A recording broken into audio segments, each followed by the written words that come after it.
Maka seorang nanti antara toharo dengan toharu, atau toharu yutohiru itu yang menggunakan toharo fal toharu dengan fal toharu itu pakai tasjid, itu beda maknanya ya.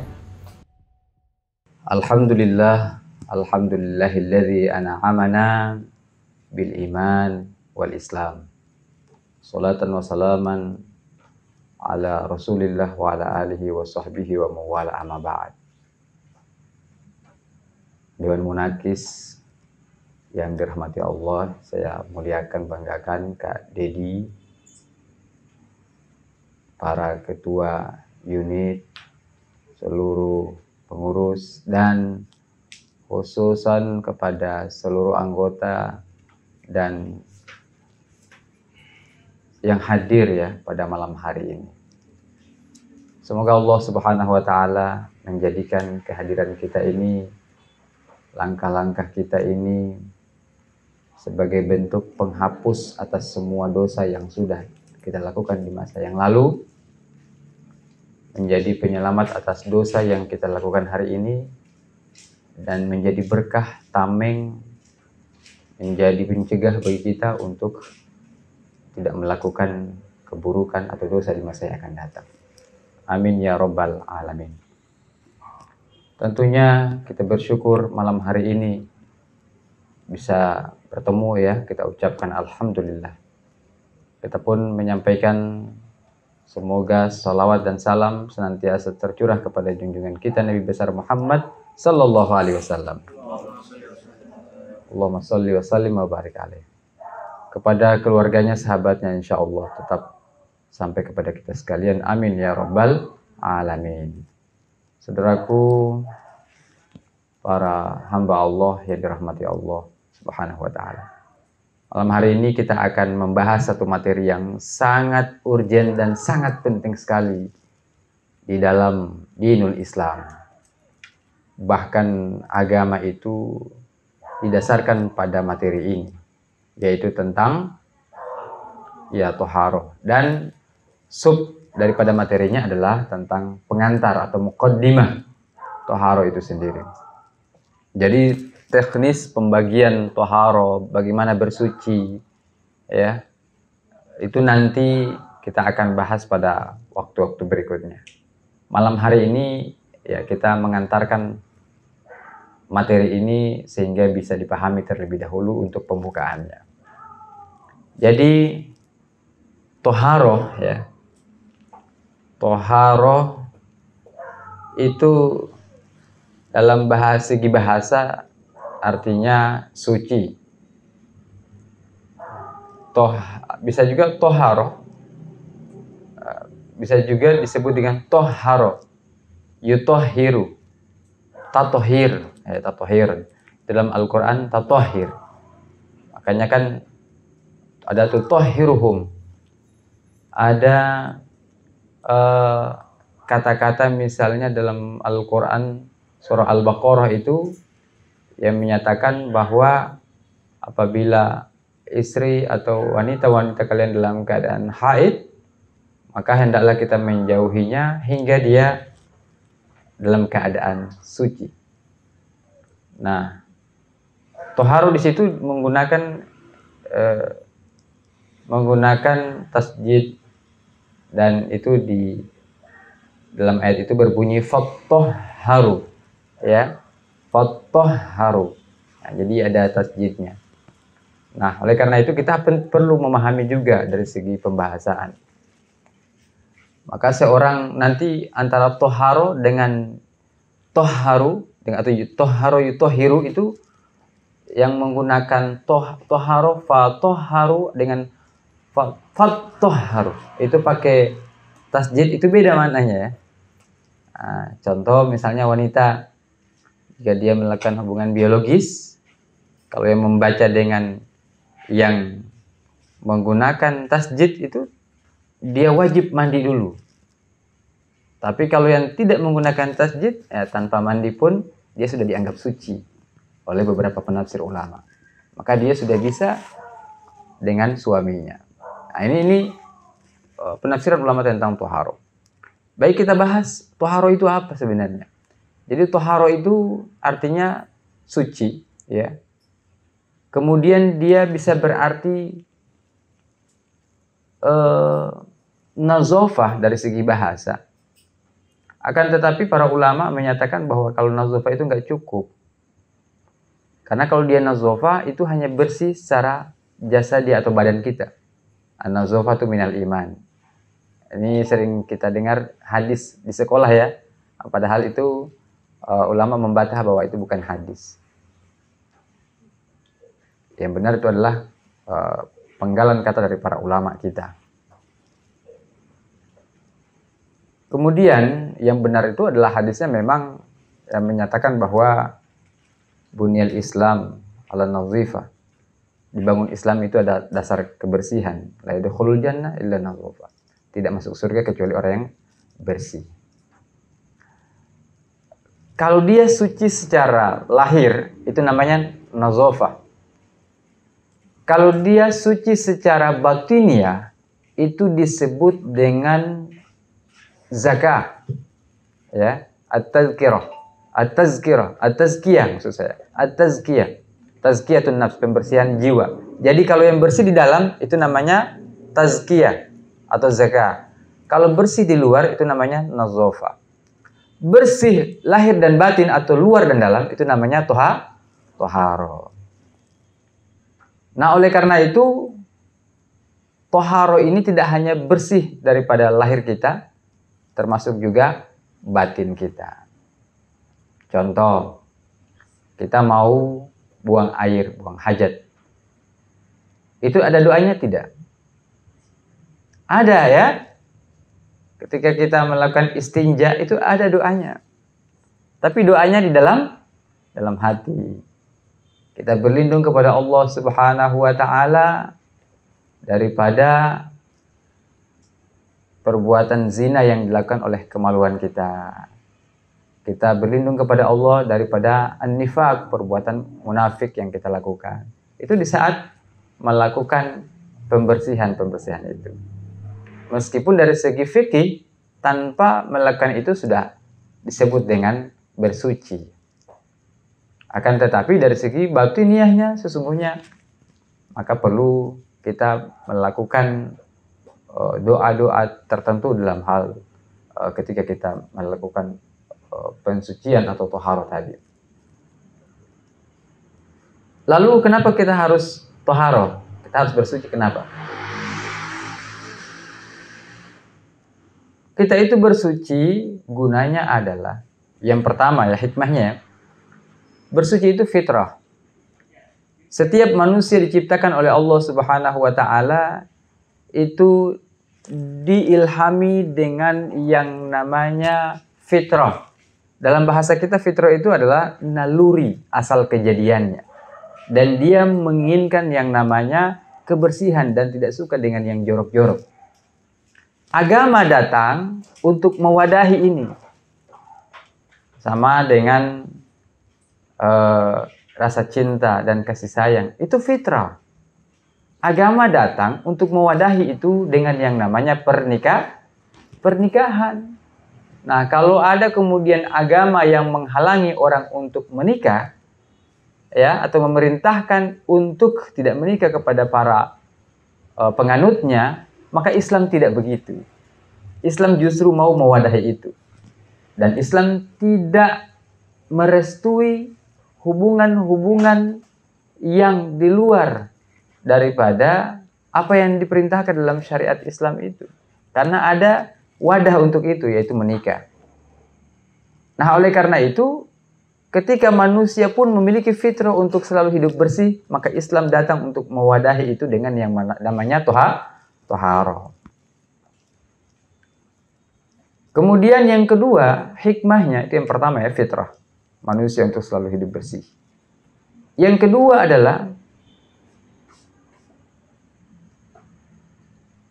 menyelamatkan wibawa manusia atau wibawa umat Islam. Kenapa? Karena Anda bayangkan kalau Anda lagi bicara sama orang, lalu kemudian tercium sesuatu yang tidak mengenakan orang lain. Jatuh harga diri bukan kita, tapi yang disebut dia itu orang Islam. Subhanallah. Islam tidak mau seperti ini. Bayangkan seseorang itu ada yang kerjanya di laundry, setiap hari cuci celana dalam, cuci kolor, cuci baju. Lalu dia membedakan itu kalau orang dia muslim, baik laki-laki perempuan, itu tidak bau. Berbeda kalau dia bukan seorang muslim. Maka tukang laundry ini dia bedakan apa ya? Dan akhirnya dia bisa masuk Islam hanya karena hidayah mencuci baju. Kenapa? Karena umat Islam dia betul-betul diajarkan tentang toharo, bagaimana istinja yang benar. Jadi dari dirinya tidak akan tercium hal yang tidak mengenakkan itu. Nah, disinilah kemudian Islam ingin menjaga marwah.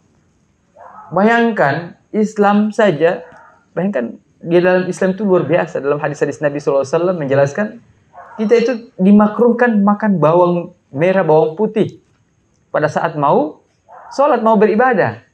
Di luar itu silakan. Cuma kalau kita mau beribadah, jangan dulu makan itu yang bau-bau. Termasuk merokok. Tinggalkan dulu kalau mau merokok, jangan. Kalau mau sholat, jangan dulu merokok. Ya kan? Bersih dulu dengan apa namanya itu? Iya, sanitizer dan sebagainya, sabun, baru pergi. Kenapa? Karena bau akan mengganggu kehusyuan orang lain. Anda bayangkan Anda ketika bilang amin, ya kan? Langsung tabayang itu surya disangsi kretek, Allahu Akbar. Apakah antara dari baunya kan?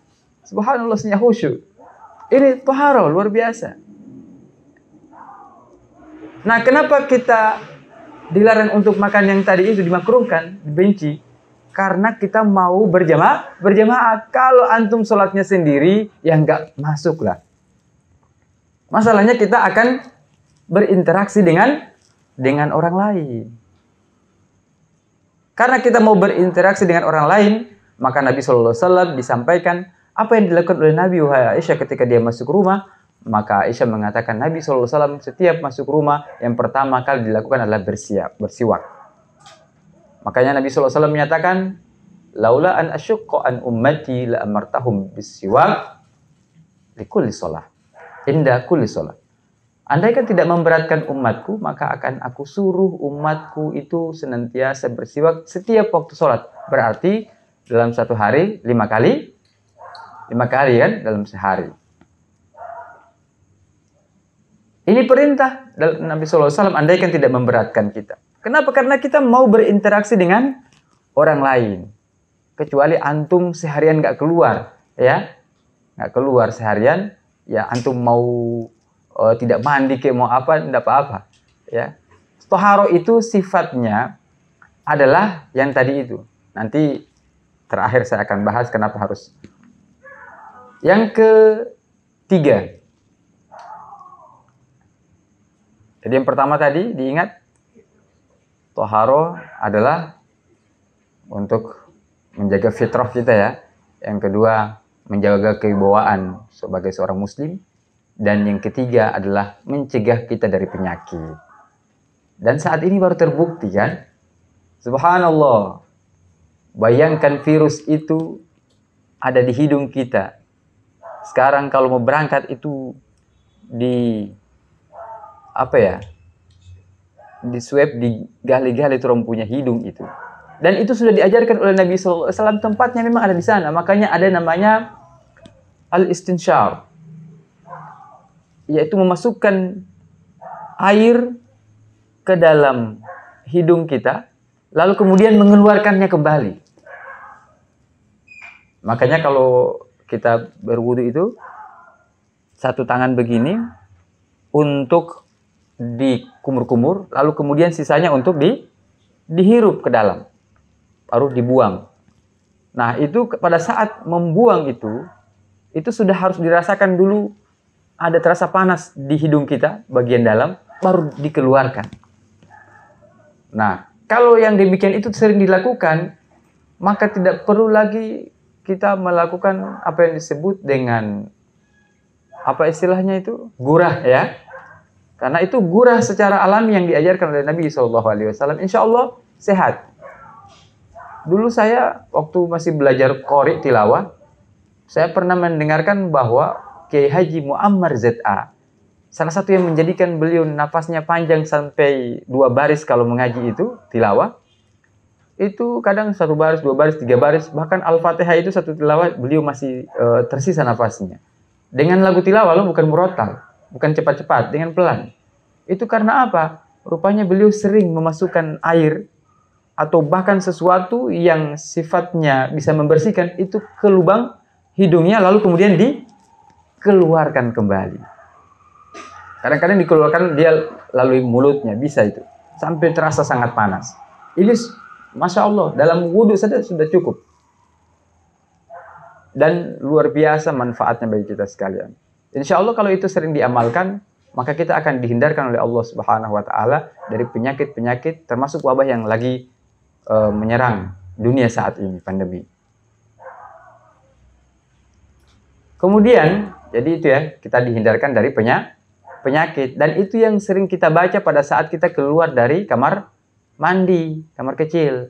Alhamdulillahilladzi azhaba anni wa afani. Aku bersyukur kepada Allah, segala puji bagi Allah yang telah mengeluarkan daripada aku kekotoran, ya, dan penyakit. Ini wa afani, dan telah menyehatkan aku. Jadi sehat orang itu kalau dia melakukan toharoh dengan baik, istinja. Yang terakhir, hikmah daripada toharoh yang keempat adalah sebagai syarat kita untuk ibadah kepada Allah Subhanahu wa Ta'ala. Seseorang tidak mungkin dia beribadah kepada Allah tanpa dia melakukan proses toharoh. Akan terputus. Salah satu di antara contoh adalah kita mau baca Quran. Itu ibadah. Baca hadis? Tidak. Baca Quran itu ibadah.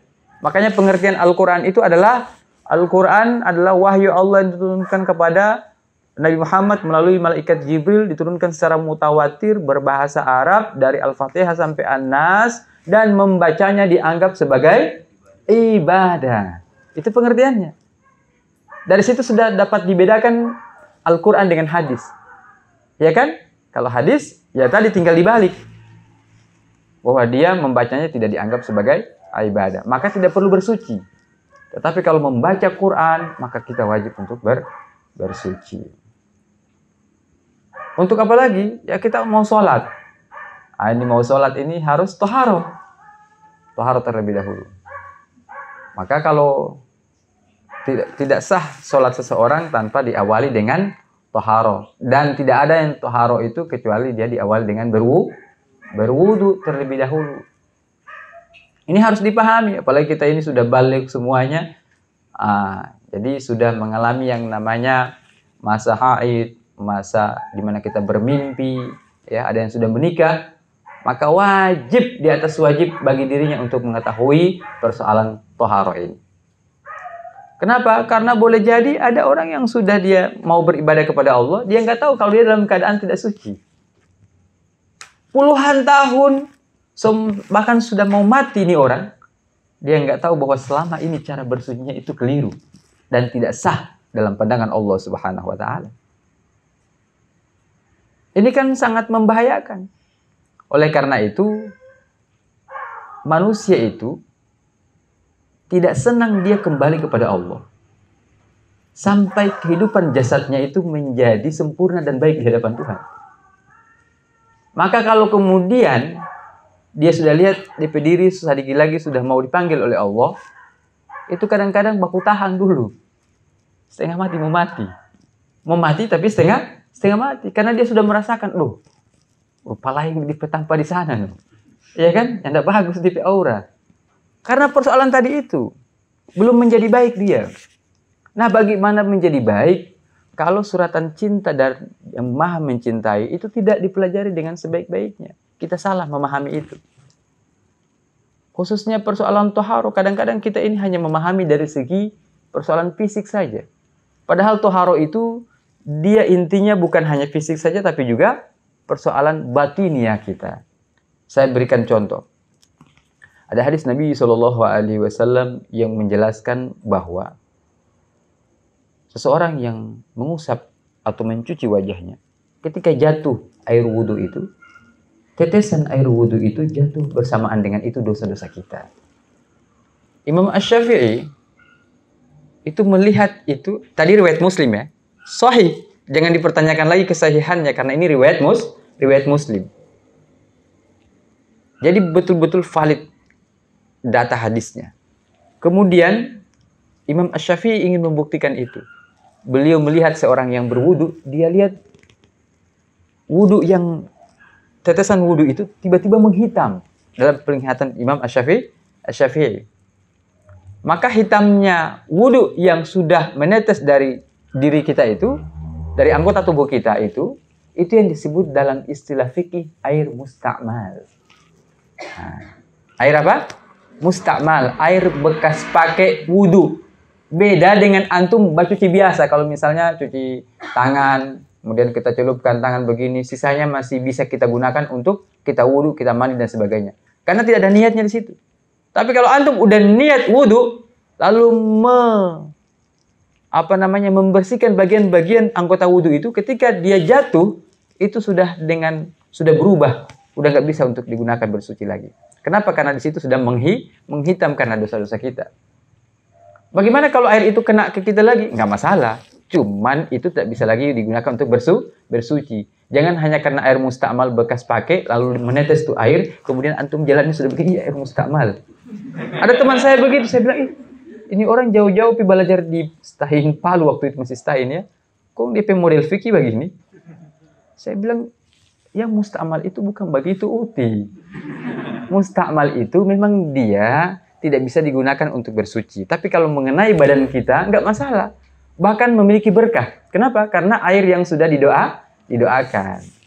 Makanya kalau ada orang yang dia punya penyakit tahunan lama sekali nggak sembuh-sembuh, nanti cari orang yang selama ini dengki ke dia. Barangkali punya kesalahan, minta maaf. Kalau belum sembuh-sembuh, maka minta air bekas wudunya.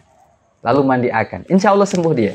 Di zaman Nabi SAW, pada perang Badar, pada saat itu ada yang disebut dengan penyakit ain. Ya, ketika itu ada pemuda yang gagah sekali dia punya badan. Karena memang istilahnya kancingan kan. Jadi memang gagah ini orang. Ketika mandi di pemandian umum, maka pada saat itu temannya yang melihat, Masya Allah. Tapi tidak dengan menggunakan Masya Allah. Bukan Tabarakar Rahman. Tapi dia katakan, saya tidak pernah melihat selama hidup saya tubuh yang modelnya bagus seperti ini. Langsung pingsan itu orang. Ya, makanya orang Gorontalo bilang jang babahirang. Itu dia kan. Itu betul. Apalagi makan dompe nasi kuning kung ente bahirang, langsung muntaber ente.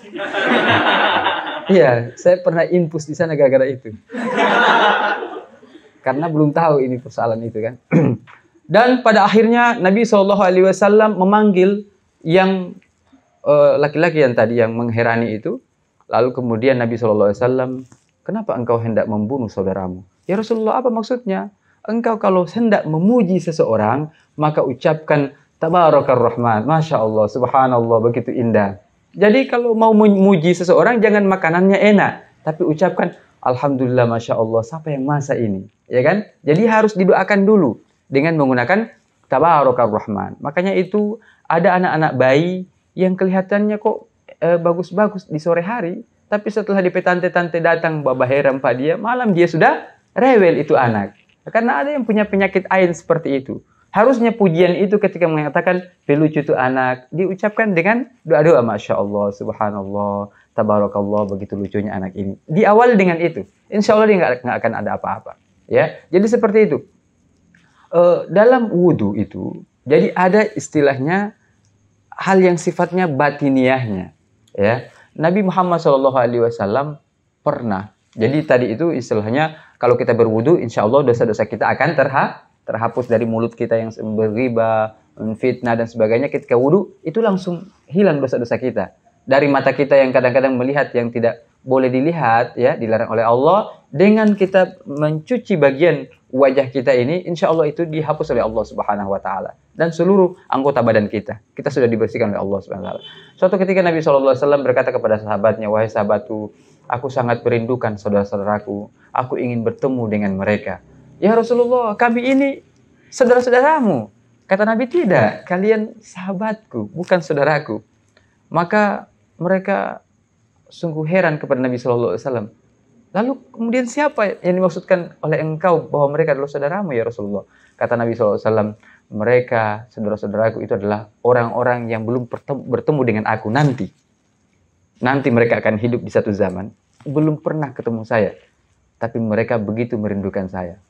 Maka kata sahabat, terus bagaimana engkau nanti mengenali mereka wahai Rasulullah? Sedang nanti di padang mahsyar nanti itu engkau belum pernah melihat mereka. Kata Nabi SAW, aku akan mengenali mereka dengan air wudhunya. Jadi seluruh anggota badan kita yang kena wudhu itu akan memancar seperti bintang-bintang di hari kiamat nanti. Dan Nabi Muhammad SAW akan lihat, oh ini kita umat. Karena dia bercahaya wajahnya, tangannya, kakinya. Ya. Oleh karena itu Anda akan temukan dalam surah Al-Hadid ayat 12, 13, 14. Di sana diceritakan ada orang-orang kafir berkata, unzuruna naktabis min nurikum. Wahai orang-orang yang bercahaya, tunggu akan dan 4 orang. Soalnya Tuhan ini suka kegelapan. Dia punya mata, tapi matanya nggak berfungsi hari itu. Kenapa? Karena matahari sudah diremukkan oleh Allah Subhanahu Wa Taala. Bintang-bintang sudah berjatuhan dan udah nggak ada cahaya lagi sama sekali di dunia ini. Maka yang mencahayai diri kita adalah amalia kita, termasuk amalan wudhu itu. Nah, kalau orang sering berwudhu, maka dia insya Allah akan bercahaya di hari akhirat nanti. Jangan hanya wudhu saja, dia bersedekah, dia sholat, dia bersabar, dia bersyukur. Ini semuanya akan menjadi cahaya bagi dirinya yang sangat memancar sehingga cahaya itu bisa menerangi jalannya menuju surganya Allah Subhanahu Wa Taala. Adapun orang-orang yang mujrimun akan dipisahkan. Maka orang akan lihat, orang bagus sekali kan wajah mereka sampai bercahaya sehingga itu bisa menerangi jalannya sebagaimana cahaya siang yang sebagaimana matahari menerangi dunia ini. Begitu terang. Sehingga mereka berkata, unzuruna naktabis min nurikum. Tunggu akan 4 orang, kami ingin kami ingin istilahnya nebeng ya di cahaya yang tadi itu. Tapi kata orang-orang beriman apa? Tidak. Silakan kalian cari cahaya kalian sendiri. Salah sendiri dulu ya panggil justice di mau. Toh? Ini DP maksud Ustadz ada bilang. Jadi ketika Anda datang ke hari ini, itu merupakan cahaya yang besar bagi kita. Ketika kita menuntut ilmu, karena ilmu itu adalah cahaya yang akan menerangi kita. Jangan Anda anggap bahwa ketika Anda berwudu itu hanya membersihkan tangan dari virus, dari bakteri dan sebagainya. Tidak. Termasuk dosa-dosa kita itu Allah langsung sucikan, Allah bersihkan kita. Maka beda. Orang yang bercahaya karena make up, ya, karena bedak, karena apa itu semuanya yang kita lakukan untuk membersihkan wajah kita dengan cahaya wudu yang selalu melekat pada tubuhnya. Ya, apalagi itu hari akhirat nanti begitu bercahaya nanti dia. Nah, oleh karena itu, saudaraku yang dirahmati Allah Subhanahu Wa Taala, mari kita senantiasa memelihara wudu kita, toharoh kita, dalam artian ketika kita sudah wudu, kita sudah toharoh, maka upayakan jangan ada lagi pembicaraan-pembicaraan tentang duniawi kita, tapi fokus kepada akhirat kita. Ada orang kan kalau udah mau sholat, dia masih banyak bicara tentang persoalan-persoalan duniawi. Padahal udah mau ketemu Allah. Nah, ini bisa mempengaruhi. Ya, oleh karena itu kalau udah konsen menuju Allah Subhanahu Wa Taala, upayakan yang ada hanyalah zikir-zikir kepada Allah Subhanahu Wa Taala. Nanti sesudah urusan selesai, baru silakan.